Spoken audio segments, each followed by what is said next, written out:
ఉమ్మడి గుంటూరు జిల్లాలో 500 హెక్టార్ల లక్ష్యం సాగుదారులకు రాయితీ సొమ్ము విడుదల చేశారన్నట్టు వార్తని హైలైట్ చేశారు. అయితే 5 ఏళ్లు తిరుమల దోచుకున్నారు అంటూ ఏడాదికి 1,00,000 బ్రేక్ దర్శనాలు ఇప్పించిన వైవి సుబ్బారెడ్డి ప్రభుత్వానికి నివేదిక సమర్పించిన విజిలెన్స్ అధికారులు వైకాపా అధికారంలోకి వచ్చిన తర్వాత 4 ఏళ్ల వరకు జగన్ బాబాయ్ వైవి సుబ్బారెడ్డి తిరుమల తిరుపతి దేవస్థానం చైర్మన్గా వ్యవహరించారు. ఆ 4 ఏళ్లలో సుమారు 4 లక్షల బ్రేక్ దర్శనాలు సిఫార్సు చేసినట్టు విజిలెన్స్ అధికారులు గుర్తించారంటే రోజుకు 273 మందికి ఇప్పించారు.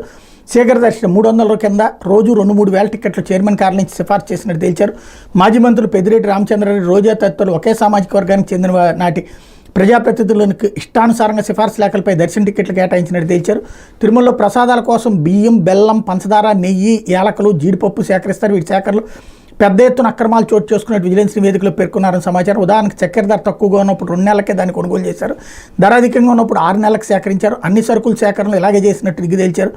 నాణ్యమైన సరుకులకు టెండర్లు పిలిచిన గుత్తేదారులు ద్వితీయ శ్రేణి సరుకులు ఇచ్చినప్పుడు పట్టించుకోలేదని గుర్తించారు. దీనివల్ల తిరుమల తిరుపతి దేవస్థానానికి నష్టం వాటిల్లిందని తేల్చారు. తిరుపతిలోని గోవిందరాజస్వామి, కోదండరామస్వామి సత్రాల నిబంధనలు తోసిరాజను కూల్చినట్టు నివేదికలో పేర్కొన్నారని సమాచారం. ఈ 2 సత్రాల్లో 454 గదులు ఉన్నాయి. రోజు సుమారు 1822 మంది భక్తులకు వసతి సౌకర్యం కల్పించేవాడు. భూమన కరుణాకర్ రెడ్డి చైర్మన్గా ఉన్నప్పుడు వీటిని కూల్చేసి 600 కోట్లతో అచ్యుతం శ్రీపదం వసతి గృహాల నిర్మాణానికి ఆమోద ముద్ర వేశారు. 2023 ఫిబ్రవరిలో సత్రాల మరమ్మతులకు 30.6 కోట్లు కేటాయించారు. గుర్తు అప్పటి తిరుమల తిరుపతి దేవస్థానం ధర్మకర్తల మండలి సమావేశంలో ప్రతిపాదించారు. దీనిపై నిపుణులు పరిశీలించి వీటికి మరమ్మతులు చేయాలా, కూల్చేసి కొత్త నిర్మించాలనే విషయంపై నిర్ణయం తీసుకోవాలని నాటి ప్రతిపాదన పక్కన పెట్టారు. తర్వాత వీటిని కూల్చి కొత్త నిర్మించాలని తీర్మానించారు.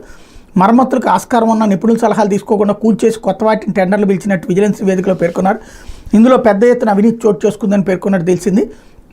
ఇంజనీరింగ్ పనులకు అడ్డగోలుగా నిధులు కేటాయించారని నివేదికలో స్పష్టం చేశారు. తిరుమల తిరుపతి దేవస్థానం బడ్జెట్లో వాస్తవ కేటాయింపులతో పోలిస్తే అధిక మొత్తంలో ఇంజనీరింగ్ పనులకు నిధులు ఖర్చు చేసేందుకు ప్రతిపాదించినట్టు గుర్తించారు. భువన కరుణాకర్ రెడ్డి చైర్మన్గా ఉన్నప్పుడే 2 వసతి గృహాలను 600 కోట్లతో కట్టేందుకు ఆమోద ముద్ర వేశారు. స్విమ్స్ నిర్మాణాలకు 90 కోట్లు, రహదారులు, కళ్యాణ మండపాలు ఇలా ఇంజనీరింగ్ పనులకు ఇష్టానుసారం నిధులు కేటాయించడం వల్ల భవిష్యత్తులో కొత్త పనులు చేసేందుకు ఆస్కారం లేకుండా చేశారు. విషయం పొందుపరిచినట్టు తేలింది అన్నట్టు వార్తని హైలైట్ చేశారు.